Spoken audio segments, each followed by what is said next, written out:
So hey guys, Vinay this side. कैसे हैं आप लोग? तो आज हम करेंगे हमारा जनरल इंग्लिश का सेक्शन 8 करेंगे एमटीएस का। ठीक है, एमटीएस की करेंगे हम टेक्स्ट बुक में से। पेपर बहुत पास है, बस 7 दिन बचे हैं पेपर को, तो मैंने सोचा इस सीरीज को कंटिन्यू करूं आपके लिए। इंग्लिश में अच्छा स्कोर कैसे करूं, 75 नंबर की इंग्लिश है, ध्यान रखना मेरी बात। ठीक है, तो क्या करना है आपको लास्ट के डेज में, सुबह शाम आपने लगानी है सेक्शनल टेक्स्ट बुक का, जाके परचेज कर लो या मेरे साथ भी लगा सकते हो। ठीक है, ये वाला सेक्शनल यार मैं लगा रहा था, अच्छा चल रहा था, बट हुआ क्या है कि लैपटॉप हो गया बंद, तो ये वाला सेक्शन अधूरा रह गया। तो आज हम करते हैं आपके लिए सेक्शनल 8 करते हैं, टेस्ट 8। 24,000 लोगों ने दिया। चलो भाई स्टार्ट करते हैं, ठीक है ना। कोशिश करेंगे हर चीज को डिटेल में देखने के लिए और बढ़िया तरीके से देखेंगे। आई हैव स्टार्टेड, बस चलो चलो अंदर। अच्छे से देखेंगे भाई, टेंशन मत लेना किसी भी चीज की, ठीक है। क्या कह रहा है ये? Pamela has been competes in fluid competitions recently and she will continue to do so. Has been के साथ V1 प्लस ING आता है कि कोई काम तब से चल रहा है, वो कंपीट लगातार कर रही है, तो हैज बीन कंपीटिंग, कंपीटिंग हुआ, गलत है ये तो। The building was very plain with hardly some decoration at all. Few decoration, no decoration. भाई हार्डली के साथ सम नहीं आता।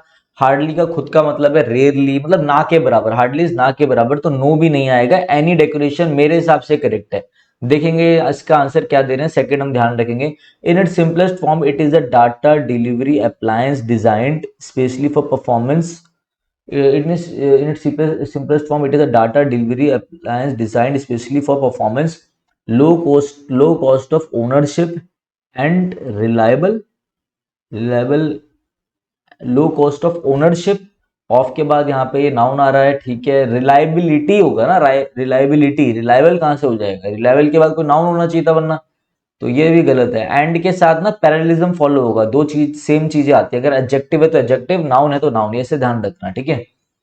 But for these interruptions the meeting would have finished earlier because of these, without this, because of these interruptions. ये तो गलत में नहीं दे रहा। Except this, but about this, but for. देखो बट फॉर का मतलब होता है, बट फॉर का मतलब होता है विदाउट। आप कर लो विद, बट फॉर का मतलब होता है विदाउट, ठीक है। तो without these interruptions the meeting would have finished earlier, तो भाई नो इंप्रूवमेंट है। ध्यान रखना, बट फॉर आप ऐसा मान लो कि आप एक फ्रेज है जिसका मतलब है विदाउट, तो वहां पे विदाउट डाल के देख लेना, नो इंप्रूवमेंट आंसर है, ठीक है। ये भी आपको पता होनी चाहिए। नेक्स्ट है, unless someone comes up with a brain wave soon, I can't see how can we possibly get out of this mess। यार हाउ कैन वी कैसे हो सकता है? इंटेरोगेटिव थोड़ी ना ही है, असर्टिव सेंटेंस है नॉर्मल, तो हाउ वी कैन होगा ना। हाउ वी कैन पॉसिबली, खत्म। इसमें क्या देखना था, ये तो आसान दिया है इन्होंने। The colleagues don't appear nice, I like the office. The colleagues don't appear nice, colleagues इतने अच्छे नहीं है, मगर but I like the office. Besides का मतलब होता है इन एडिशन टू, इसके अलावा नहीं। इंडीड का मतलब आपको पता ही है कि इंडीड अ फ्रेंड, वो वाला नहीं। बट यहां पे आ नहीं सकता, बट इधर देखता तो कॉन्ट्रास्ट दिखाता। दो, दो। जब भी आपको नेगेटिव में कुछ दिखाना हो ना कि भाई ऐसा हो रहा है दो, तो आप नेगेटिव के लिए दो यूज करते हो, ठीक है। और दो ही एक ऐसा आपका मतलब पार्ट ऑफ स्पीच का वर्ड है जो आपका लास्ट में सूटेबल रहता है, और इसका मतलब बट रहता है, ये बात ध्यान रखना। दो यहाँ पे करेक्ट जाएगा। और हाँ, इंडीड तो बिल्कुल भी नहीं होगा, ठीक है, मीनिंगलेस है वो। Within minutes we found ourselves on a multi lane road that I can only compare to a wall of death, ठीक है। Within minutes we found our self on a multi, we found our self. अरे वाह, आज ही मैं reflexive case आपको पढ़ाना चाह रहा था। हमारी जो 150 इंग्लिश ग्रामर का रूल चल रहा है उसमें देखो, मैं आपको एक चीज समझाता हूँ। एक होता है योर सेल्फ और एक होता है योर सेल्फ्स। योर सेल्फ मतलब स्पेलिंग है YOURSELF, और एक होता है YOURSELVES, दोनों करेक्ट है। जैसे मैं आपको ये बोलना चाह रहा हूं, तुम्हारी बात कर रहा हूं, मतलब मैं जब बोल रहा हूं कि तुम ऐसा कह रहे थे, एक बंदा दिखा रहा हो, तो मैं उसके लिए योर सेल्फ रिफ्लेक्सिव केस या इंफिनिटिव प्रोनाउन बोलना चाहता हूं, तो मैं ऐसा बोलूंगा। बट समझ लो आप बहुत सारे बैठे हो और मैं आप लोगों को बोलना चाह रहा हूं तुम्हारी वजह से, तो वहां पे मैं प्लूरल के लिए योर सेल्फ्स VES वाला यूज करूंगा, ये बात ध्यान रखना। यहाँ पे वी प्लूरल है, तो प्लूरल के साथ आर सेल्फ नहीं। अगर सेंटेंस का जो सब्जेक्ट है वो सिंगुलर है और आर सेल्फ तब जाएगा अगर प्लूरल दिख रहा है, जैसे वी मतलब हम, काफी सारे है, तो आर सेल्फ जाना चाहिए। आर सेल्फ आपका करेक्ट आंसर। इधर माय फ्रेंड और माय ब्रदर, और माय ब्रदर, इधर और, neither nor, not only but also, और माय ब्रदर टेक्स हो जाएगा, खत्म। अरे यार ये तो सब्जेक्ट ऑफ एग्रीमेंट का, इधर और, neither nor, but also, not only, not only but also, इन सबके साथ जो नीरेस्ट सब्जेक्ट होता है ना, जहां पे भी वर्ब पूछिए उसका जो नीरेस्ट सब्जेक्ट है उसके अकॉर्डिंगली वर्ब आती है, ठीक है। नेक्स्ट है he spoke impromptu on the occasion, word nearest in the meaning. Impromptu का मतलब होता है बिना किसी प्रिपरेशन के, विदाउट प्रिपरेशन, जैसे मैं अभी ये कर रहा हूं विदाउट एनी प्रिपरेशन, ठीक है। Choose the word which is the nearest in meaning. आइडियोसिटी मतलब होता है डॉगमा, तो कोई बिलीव वगैरह हो गया वो सीन, डॉगमेटिक नहीं। आइडियोसिटी मतलब बेवकूफी, मतलब स्टूपिडिटी, एब्सर्डिटी इसका आंसर है, एब्सर्डिटी। ध्यान रखना जिस वर्ड के पीछे आई आई टी वाई लगा हुआ मैक्सिमम वो आपके नाउन होते हैं, ये हम सफिक्स एंड प्रीफिक्स में सीखते हैं, ठीक है ना। Her interest in the study of engineering is indeed very, indeed word आ गया। Her interest in the study of engineering is indeed very deep. Good की होगा, वास्ट की होगा, डीप है ना उसको नॉलेज, इंटरेस्ट, उसको इंटरेस्ट डीप है, जैसे हमें इंग्लिश में डीप था भाई interest. Nearest, nearly opposite, stinking मतलब बदबूदार, स्मेली। अपैथी मतलब लैक ऑफ इंटरेस्ट। एक्रोबैटिक जो अपने स्किल्स दिखाए, जैसे कि एक्रोबैट होता है ना वो जो रस्सियों में चलता है, जो सर्कस में दिखाता है, तो एग्रोबैटिक। अभी मैं यहाँ पे उल्टा पुल्टी मारने लगूं तो एक्रोबैटिक स्किल है वो। एरोमा, एरोमेटिक मतलब क्या है, एरोमा मतलब होता है बहुत ही खुशबूदार, मतलब कैरिज्मेटिक वाला। अरोमा बहुत ही अच्छी, fragrance, fragrance, aroma is fragrance. To express vehement protest, एक बार रुकना, उसमें अपोजिट ही पूछा था ना, हाँ अपोजिट ही पूछा है, वरना तो स्मेल ही चले जाएगा सिनोनिम पूछेगा तो। To express vehemence protest, invigorate, exultation, खुशी से भरा, एक्सल्टेशन, एक्विटेशन नहीं, लैंग्वेज भी नहीं, फलमिनेट आंसर है, जब आप बहुत तगड़ा स्ट्रांगली प्रोटेस्ट दिखाओ, ठीक है। अच्छा वर्ड है, ध्यान रखना, एसपी बख्शी का वर्ड है वो। Give antonym of the ascend मतलब ऊपर चढ़ना, डिसेंड मतलब नीचे होना, ये क्या था, ये तो नॉर्मल था। A person who weighs reason और डिस्कशन, अच्छा। माइसोगाइनिस्ट, माइसो मतलब hater, miso is the root word of hater, gyne is for the root word of women. Misanthropist होता है हेट, ये तो हो गया हेटर ऑफ फीमेल, ये हो गया हेटर ऑफ मेल्स, ये हो गया बिब्लियोफिली किताबी कीड़ा। माइसोलॉजिस्ट जो नई चीज की, नई इनोवेशन, नई लर्निंग को हेट करता हो, वो ऑर्थोडॉक्सी है लगभग। हो हम, अरे बहुत अच्छा है भाई, ये तो बहुत अच्छा, हो हम है, ये आपका नॉवल वगैरह में यूज होता है, not very interesting. A child who stays away from school without leave, truant कहते हैं उसे, जो बिना बताए बंक वंक मारते हैं ना, घूमने चले जाते हैं बच्चों की एक दूसरे के साथ, वही। अबव द सॉल्ट, एक लेवल है आपका, मतलब एक हाई स्टैंडर्ड है, ठीक है, ऑफ हाई स्टैंडर्ड और ऑनर। चलो ये कर लेते हैं भाई। Two houses close to the mill had also been engulfed, engulf मतलब होता है जब चपेट पे आ जाओ किसी चीज की, मतलब घेर ले, ऐसा आग घेर ले। Property worth 2 lakhs was gutted in a textile mill. The fireman could bring the under without any loss. So it was fortunate that the fire brigade came within, ठीक है। Property worth 2 lakhs was gutted in a textile, ठीक है। B, फिर two houses close to the mills was engaged, B A, the fireman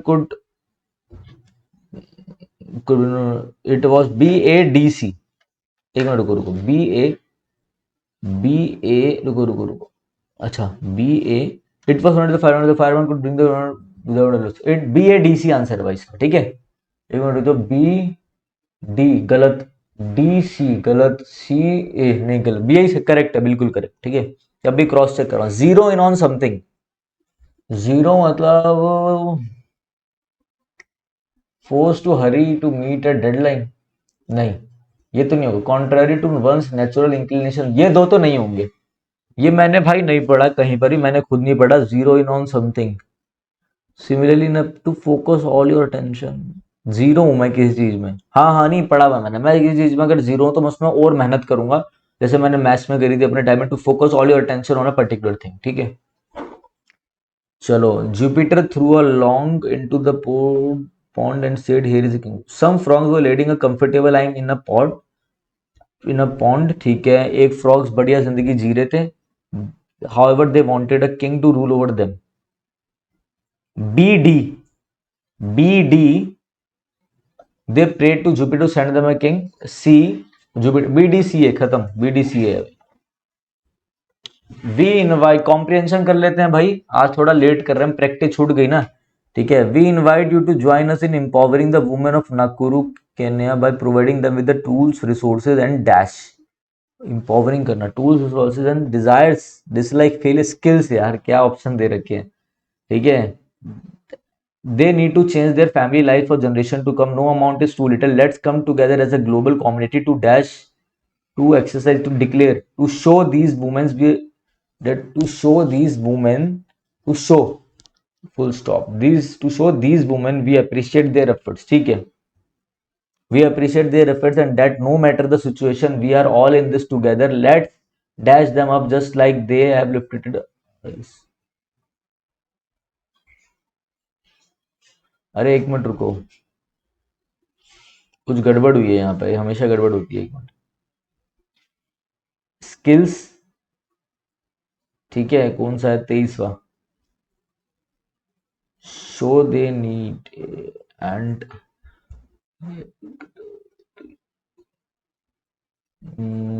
सही तो जा रहे हैं, 24, ठीक है।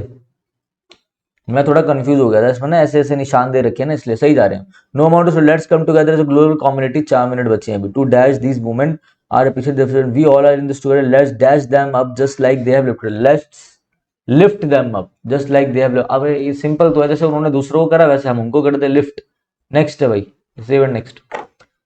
These are, there are two schools of thought about what makes an correct spelling, entrepreneur। A नहीं आएगा ना, E N T R E तो सही है, ई एन टी, ये तो गलत, E N T R E सही है, P R E N E U R, E N T R E P R E N E U R, ये सही है भाई। चलो भाई, सारे हो गए लगभग, रिवीजन करने की जरूरत नहीं है, सीधा का सीधा देख लेते हैं क्या रिजल्ट रहा। आई थिंक रिजल्ट हमारा बढ़िया ही रहेगा। टेस्ट टेस्ट टेस्ट एनालाइज करो। लो भाई, इतना टाइम बाद हमने लगाया है, रैंक 1 है हमारी, ठीक है। ये रहा आपका रैंक 1, 75 में 70, ये आसान था। इसमें एक थोड़ा सा अलग था, 0 इन ऑन समथिंग, बाकी तो पूरा ऑल ओवर जो पेपर था वो सही था। विनय कक्षा ऊपर है हमेशा की तरह। सॉल्यूशन में एक बार मैं चेक कर लेता हूँ, एक क्वेश्चन था ना यहाँ पर, वो देख लेते हैं जरा हम। अबव द सॉल्ट था, कहाँ था वो, 0 इन ऑन समथिंग, इसका मतलब एक बार चेक कर लेता हूँ मैं, क्योंकि मुझे to focus on to aim और direct one vision and something, किसी चीज पर अपनी दृष्टि को लक्षित पर करना। बाप रे बाप, इतने हाई वर्ड, ठीक है। अब देखो मेरे भाई, लास्ट रह गया है आपका एमटीएस, बहुत पास है। अगर आपको कोई एमटीएस के लास्ट 6 दिन में इंग्लिश में स्कोर कैसे करे बढ़िया, अगर ऐसी कोई वीडियो चाहिए हो तो मुझे बता देना, मैं कोशिश करूंगा बनाने की। ये सीरीज शुरू से लेके अभी तक देख लो, इसकी पूरी प्लेलिस्ट भी मिल जाएगी आपको, ठीक है।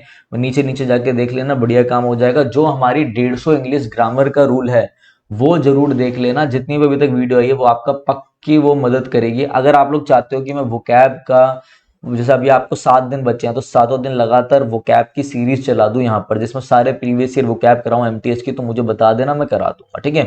तो चलिए गाइज, लगातार पेपर लगाते रहना, एक सुबह इंग्लिश का, एक शाम को इंग्लिश का। क्यों इंग्लिश पे फोकस कर रहा हूँ, मेरा सब्जेक्ट है इसलिए नहीं, इंग्लिश पे फोकस मैं इसलिए कर रहा हूँ मेरे भाई, क्योंकि आपके 75 नंबर की इंग्लिश और इंग्लिश बताएगी पेपर में आपका हाल, ठीक है ना। तो चलिए guys, thank you, have a nice day.